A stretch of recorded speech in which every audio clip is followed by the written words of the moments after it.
Chega 33! Começando agora mais um episódio do 33. Esse episódio que tem trailers de segunda a sexta e aos sábados o programa completo com exatos 30 minutos. 3 amigos, 3 pessoas conversando sobre assuntos interessantes que vão deixar você com aquela pulguinha atrás da orelha. Eu sou o Gabriel Carvalho e estou aqui mais uma vez com meu companheiro e amigo Júlio Camacho. Fala, Júlio. Olá, Gabriel. Prazer grande estar aqui de novo. É sempre um barato essas gravações. E hoje, em particular, a gente vai ter um programa bem especial.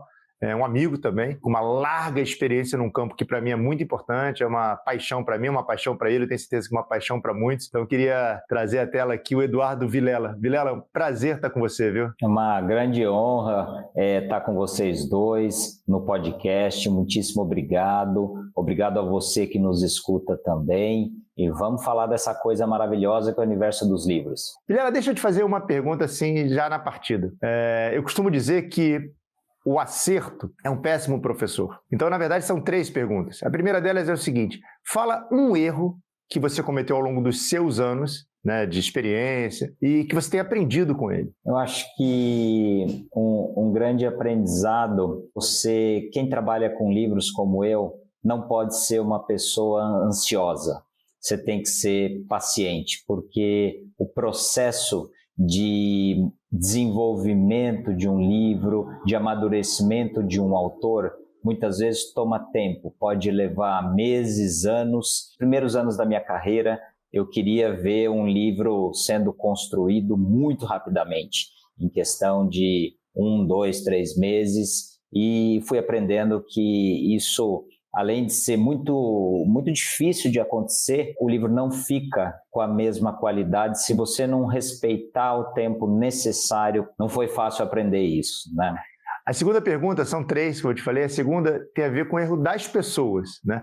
É que erro, tirando evidentemente o erro da ansiedade, né, que me parece que era seu e de todo mundo, sim. Que tipo de erro você vê as pessoas cometerem? Nesse universo do livro, muitos autores escrevem o livro para si. Não que você não deva e não possa fazer isso, mas se você quer ser lido, você precisa escrever pensando no seu público-alvo, no quem são os seus leitores. Por quê? Porque o livro é uma ferramenta de desenvolvimento humano. Não interessa se nós estamos falando de ficção, não ficção, livro técnico. O leitor, ele busca entender melhor um tema, ele quer sair do ponto A e ir para o ponto B, então ele quer ter uma melhoria de vida. Se você, autor, está escrevendo para si o livro, você não está pensando nos leitores. E aí isso acaba sendo um grande problema, porque o sonho do autor, qual que é o maior sonho de um autor? É ser lido pelo máximo possível de pessoas, de leitores. Só que se ele faz para ele, a experiência dele pode ser um tanto quanto específica e não atender ao que o público esteja buscando, aquilo que o público sonha, né? E a terceira pergunta é a mais inusitada de todas, é assim: qual o erro que você adoraria que alguém cometesse? Poxa, Júlio, essa é boa, hein? Meu Deus do céu. Eu gostaria que um autor, depois de ter escrito e publicado o seu livro, caísse uma ficha de que o livro poderia ser muito melhorado. Não sei se vocês sabem disso, mas infelizmente poucos autores têm o cuidado ao longo do tempo, depois que um livro é publicado, em fazer uma atualização, em realmente trazer o que evoluiu, o que tem de novo e tendência dentro do tema. Então eu gostaria de ver assim, livros de pessoas muito interessantes que eu lancei ao longo da minha carreira, de ver uma nova edição completamente revista e ampliada, e isso não aconteceu. De certa forma, isso até me gera uma certa frustração, sabe? Poxa, que bacana. Eduardo, eu queria começar fazendo uma pergunta assim. O Júlio e você já tem um conhecimento, já se conhecem, então já falam, né?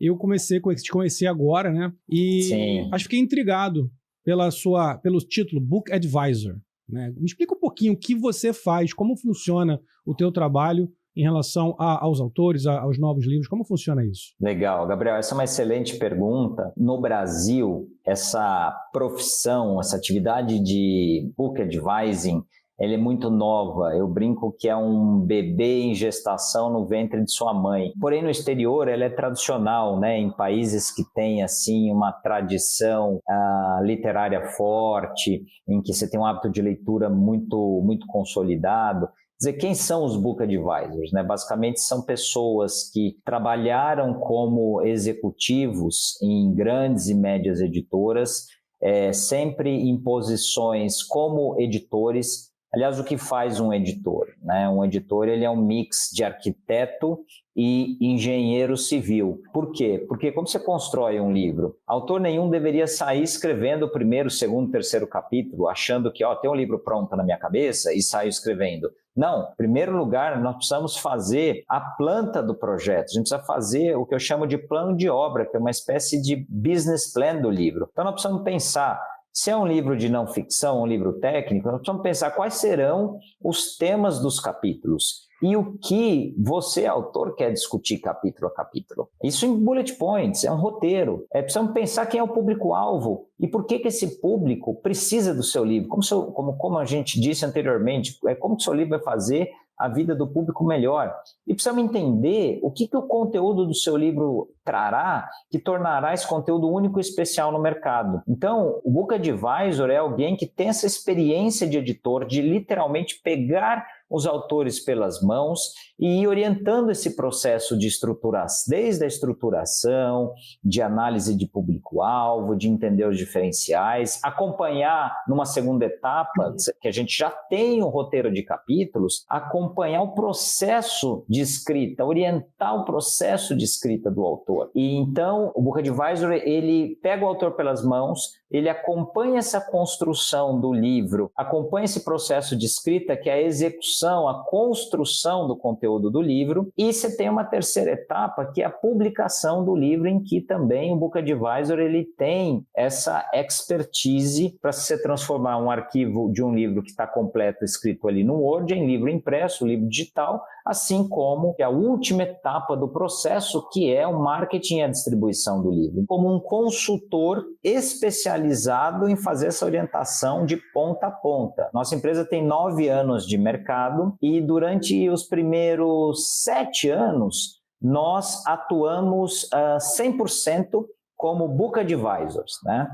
Nós não tínhamos o braço de editora, só que em determinado momento nós entendemos que seria muito melhor para o nosso futuro como empresa. Então nós decidimos criar a nossa editora, a EV Publicações, e hoje, os livros que nós construímos com os autores, eles são publicados, distribuídos e divulgados pela nossa própria editora. Hoje temos um trabalho integrado, não apenas de consultoria de Book Advising. Deixa eu até aproveitar isso que você falou. Como é que isso se relaciona com o momento presente, né? Essa função, essa posição do Book Advisor, com o momento presente da inteligência artificial? Eu digo o seguinte, tem um cuidado a ser feito. Tem uma coisa que a inteligência artificial nunca, jamais vai superar, que é a coisa que se chama identidade autoral ou autoralidade. Infelizmente está acontecendo um fenômeno, pessoas que querem, não dá nem para chamá-los de autores, né? São pessoas que querem fazer um livro de um assunto, elas vão lá na inteligência artificial e pedem para a inteligência artificial escrever um livro inteiro sobre esse assunto. E aí nós temos assim algumas coisas seríssimas. Primeiro, as fontes que a inteligência artificial se baseou para fazer isso. Tem uma questão aí de direitos autorais, de plágio,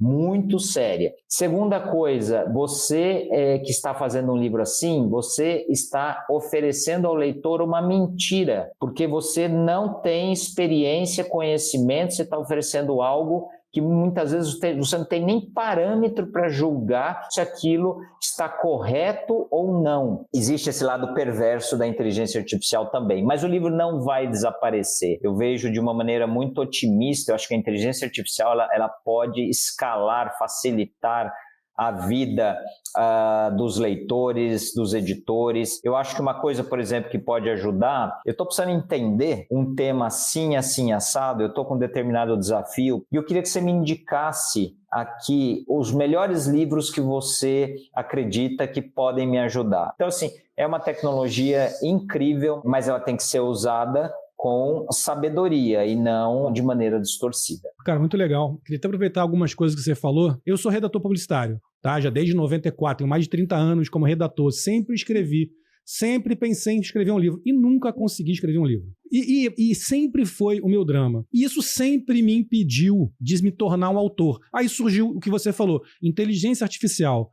Cara, pra mim não tem a menor graça eu botar uma inteligência artificial e ela escrever pra mim. Não? Aí tira totalmente o que você falou. A minha identidade, as minhas características, a minha personalidade, o meu jeito de contar uma história. Então, o que eu queria te perguntar é o seguinte, eu te contando aqui o meu drama, como você, como profissional, me ajudaria nesse sentido? Tá, maravilhosa sua pergunta. Nós temos aqui a solução do seu problema. Mas antes de entrar na resposta, deixa eu só completar um ponto importante. Quando eu digo que o que faz um livro ser especial é a autoralidade, ou seja, ele ter a identidade do seu autor. O que é rico num livro? O que é especial num livro? É a transmissão da experiência, da sabedoria, da visão de mundo do autor. Isso é de uma riqueza extraordinária. Através dos livros, nós temos acesso às mentes mais brilhantes que já passaram aqui nesse planeta ao longo de milhares de anos. Nós aqui na EV Publicações, nós atendemos pessoas que não têm tempo para nada. Ou seja, nós atendemos executivos, empresários, consultores, palestrantes. E aqui no Brasil nós não temos ainda a figura do escritor profissional. O escritor profissional é aquela pessoa que vive único e exclusivamente, trabalho dela, atividade profissional dela é escrever seus livros. Então, assim, nós desenvolvemos aqui, Gabriel, uma tecnologia muito interessante que para fazer um livro conosco, eu digo que não é só o autor que nos contrata, nós temos que contratar o autor também. Eu digo que a gente faz uma seleção, nós aqui não apresentamos nenhuma proposta para quem está interessado em fazer um livro conosco antes de fazer no mínimo 2 a 3 conversas com essa pessoa. E o que a gente mapeia nessas conversas? Primeiro, a pessoa tem o pleno domínio do tema que ela quer falar a respeito no livro, e ela tem que dominar esse tema, idealmente, em 2 aspectos. Ela tem que entender do tema do ponto de vista teórico-reflexivo e ela tem que entender do tema do ponto de vista prático-vivencial. É a experiência do dia a dia. E 2, ele tem que entender do público-alvo, ele tem que entender quem são os leitores dele, que características que esses leitores têm, qual é o momento de vida que esses leitores estão passando, tá certo? O que esses leitores estão buscando para melhorar a vida deles. E o autor tem que entender, ele tem que ser especialista no público dele, no tema e no público-alvo. Vocês perceberam que em nenhum momento eu disse aqui que é uma condição imprescindível dominar a redação, português escrito, livro? Não é. Eu tenho aqui, aí entra a nossa tecnologia, nós temos uma equipe de redatores, não são ghostwriters, são redatores profissionais de livros. Eu já vou explicar o que é o trabalho de ghostwriting, quem é o ghostwriter. Então, assim, o que nós fazemos aqui, Gabriel e Júlio? Não contei para vocês que na primeira etapa aqui do nosso trabalho, a gente pega o autor pelas mãos, a gente faz o roteiro para entender o que ele quer falar capítulo a capítulo em bullet points, a gente estuda o público-alvo, a gente entende os diferenciais que torna o livro dele único. Aí chegou a segunda etapa, essas pessoas nos cedem 1 hora por semana em que nós gravamos, nós conduzimos uma entrevista, um bate-papo com esse autor, e é uma entrevista de 1 hora para cobrir o conteúdo previsto lá em capítulo a capítulo, em bullet points. A gente tem nesse período de 4 meses a 9 meses um livro totalmente escrito. Então o autor nos entrega o conteúdo capítulo a capítulo de maneira oral, aí os nossos redatores fazem o que eu chamo de trabalho de Michelangelo, polir esse texto, vão trabalhar a linguagem para deixar uma linguagem interessante, envolvente, uma linguagem que crie conexão emocional com o leitor. É normal numa entrevista, autor algum, mesmo tendo um roteiro ali dos assuntos que ele vai desenvolver, que ele vai falar naquele capítulo ali no bate-papo, irem e voltarem. Ninguém é um robozinho que segue e traz o conteúdo todo amarradinho, coeso e na ordem, na sequência. Não, a pessoa está ali falando, de repente ela lembra de um exemplo que é importante para embasar um assunto que ela já tratou ali no início da conversa, aí ela... Então, os redatores fazem esse trabalho de, além de cuidar da linguagem, de trazer coesão para o texto, de amarrar os assuntos. O leitor, ao ler um capítulo, se eu estou falando, principalmente a gente olha isso em livros de não ficção, livros técnicos ou biografias, o capítulo tem que ter começo, meio e fim, ele tem que ter uma racionalidade ali, senão o leitor não te entende. Cada parágrafo dentro do capítulo precisa ser a continuidade do parágrafo anterior, as coisas precisam estar bem amarradas, assim como cada capítulo do livro tem que ser a continuidade do capítulo anterior, né? Então tudo tem que estar muito bem amarrado, então os redatores dão essa coesão, os redatores colocam os conteúdos nos lugares corretos, os redatores eles organizam os cases, causos, exemplos que os autores trazem, ferramentas, momentos de reflexão, seja lá o que for. Agora entra um detalhe importante, tá certo? Nós não inventamos nenhum conteúdo pelo autor. Isso que essas entrevistas, a qualidade dessas entrevistas, ou seja, nós temos aqui uma missão importante junto com os nossos autores, que é nessas conversas extrair capítulo a capítulo esse conteúdo oral com a maior riqueza, com a maior qualidade possível, porque isso vai se refletir num texto bem feito, porque não somos nós que vamos inventar conteúdo aqui, já não inventa conteúdo pelo autor. Por isso que eu faço esse trabalho que eu disse para vocês, antes de apresentar qualquer proposta ou demonstrar interesse, vamos conversar com ele para entender se ele realmente domina o tema. Senão ele não vai ser capaz de nos entregar um conteúdo por meio da linguagem oral bem feito. Então, assim, esse processo, Gabriel, ele é muito interessante, porque em poucos meses a gente está com o livro todo escrito, você na posição de autor, você tem que receber, você vai receber os capítulos de nós e você vai precisar revisar e aprovar.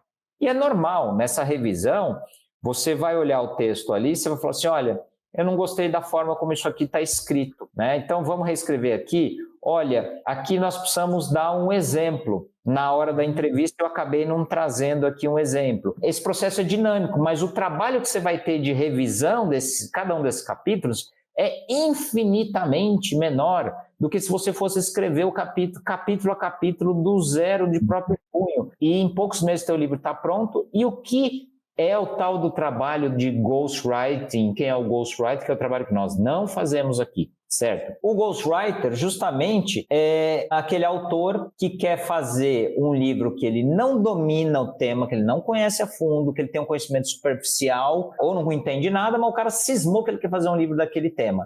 Aí ele procura um ghostwriter que tem duas competências. É um cara que sabe escrever, domina o português escrito e é muito bom de fazer pesquisa. E aí esse pretenso autor, ele fala assim para esse ghostwriter, dá uma olhada aí nesses 20 livros aqui de assuntos de áreas que são similares, assiste esses 20 filmes aqui, inventa um livro para mim. Então, infelizmente, está cheio disso por aí no mercado, que é um outro inventando conteúdo pelo autor. Aí vocês sabem o que acontece como resultado?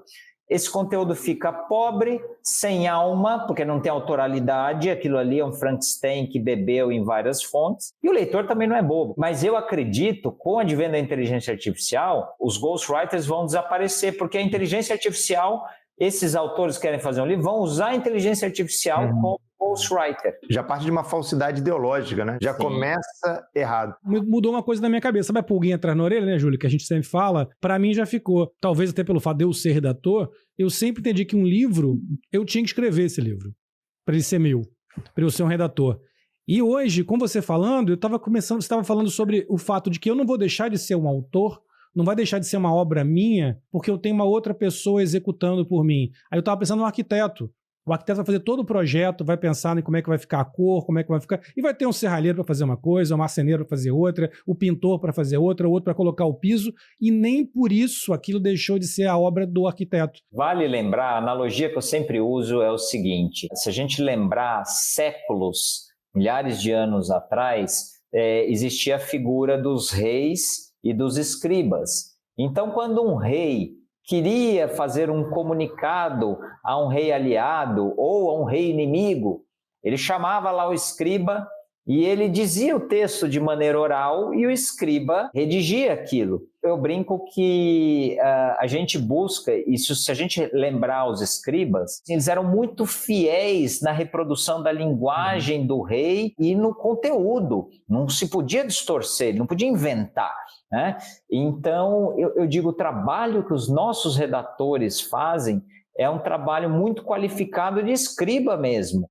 Sabe o feedback que a gente recebe dos nossos clientes? À medida que eles vão recebendo os capítulos de nós, eles leem e falam assim para nós: não é possível, mas sou eu.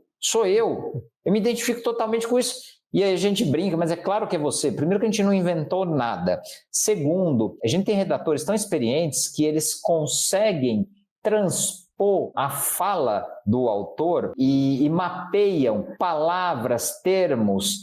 Só de ver vocês dois falando aqui, eu já consigo enxergar como que eu transporia para a escrita o estilo de linguagem de vocês. Um redator experiente de livros consegue escrever, transpor a identidade do autor para o texto, que é muito legal. Parece que tem uma camada realmente verdadeiramente artística nesse trabalho. Tem, com certeza. Até reforçando o que o Gabriel falou, é interessante que ficam muito claras duas posições, até no rigor das palavras.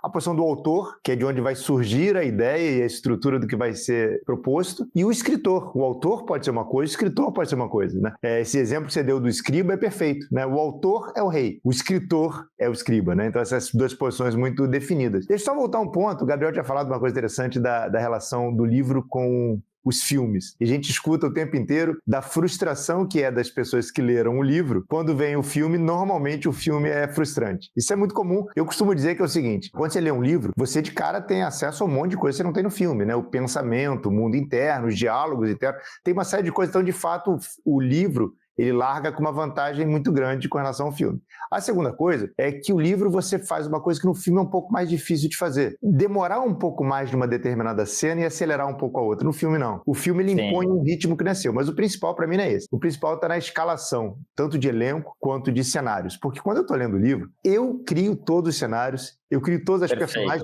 do jeito que elas têm que ser. Quando eu vejo o filme, eu falo, engraçado, mas não era assim esse castelo. Tinha que ser diferente. Tinha que ser maior. Esse herói tinha que ser mais alto, tinha que ser mais forte. Então, de alguma maneira, o livro te faz participar muito mais do que um filme. E aí eu queria chegar num aspecto assim, principal, assim, que seria a pergunta central. O que acontece na mente do leitor durante o ato de ler? Interessante, se você colocar uma pessoa lendo um livro numa máquina de ressonância magnética, você vai ver a luz acende ao mesmo tempo em diferentes regiões do cérebro. É muito louco. Poucas atividades promovem isso. Olha o que a leitura, por exemplo, da ficção que você está falando, ela causa. Ela desenvolve a empatia. Tem estudos que mostram isso, tá?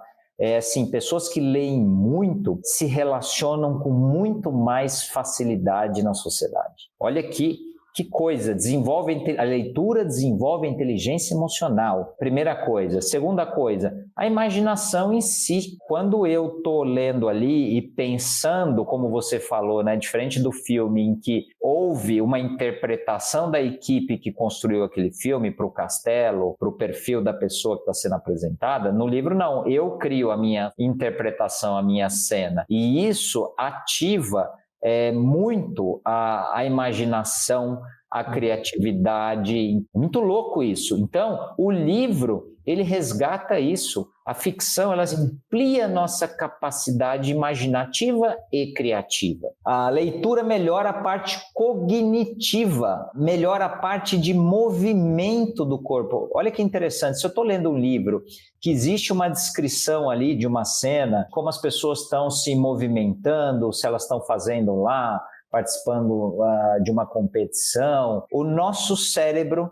ele imagina este movimento quase que em câmera lenta, tá certo? Então, isso, quando você vai transpor no seu dia a dia, você vai se movimentar, a leitura também influencia, ela não diz que ela influencia os relacionamentos, ela influencia a parte física. Leitores têm melhor movimentação física, o raciocínio e o espírito crítico do indivíduo se tornam extremamente apurados. Por isso que eu digo, nós na posição, eu tenho 2 filhos pequenos, eu tenho uma menina de 2 anos e um menino de 5, nós na posição de pais, nós temos uma responsabilidade imensa em relação à leitura. Por quê? Quais são as 2 instituições que formam leitores? Uma é a escola e outra é a família. E a gente tem essa ferramenta fantástica que é o livro e a leitura como uma das melhores que tem para desenvolver um ser humano de maneira ampla e global. Do ponto de vista emocional, do ponto de vista físico, do ponto de vista cognitivo,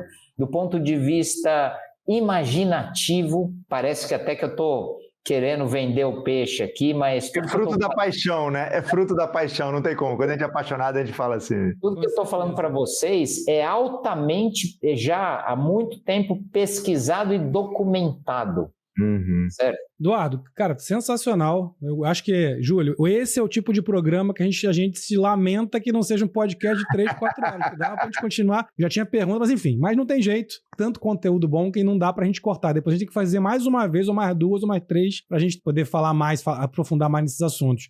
Então, mas antes da gente acabar, Eduardo, eu queria te fazer a pergunta tradicional aqui do 33. Se você tivesse 3 minutos, apenas 3 minutos com uma pessoa, qualquer pessoa, que você pudesse falar, perguntar para essa pessoa, fazer uma pergunta para essa pessoa, tivesse 3 minutos com ela, quem seria essa pessoa e qual a pergunta você faria? Eu não vou nomear essa pessoa, tá? Eu vou falar de uma forma um pouco mais ampla, mas essa pessoa seria um professor de ensino infantil e a pergunta que eu faria é: como você pode ajudar na criação do hábito de leitura dessas crianças que você orienta numa época em que nós temos tantos atrativos e que acabam tomando a atenção das crianças, como os games, como o celular e as redes sociais e tantos outros estímulos eletrônicos. Então, esse é um desafio monumental para os professores e para os pais. O que nós podemos fazer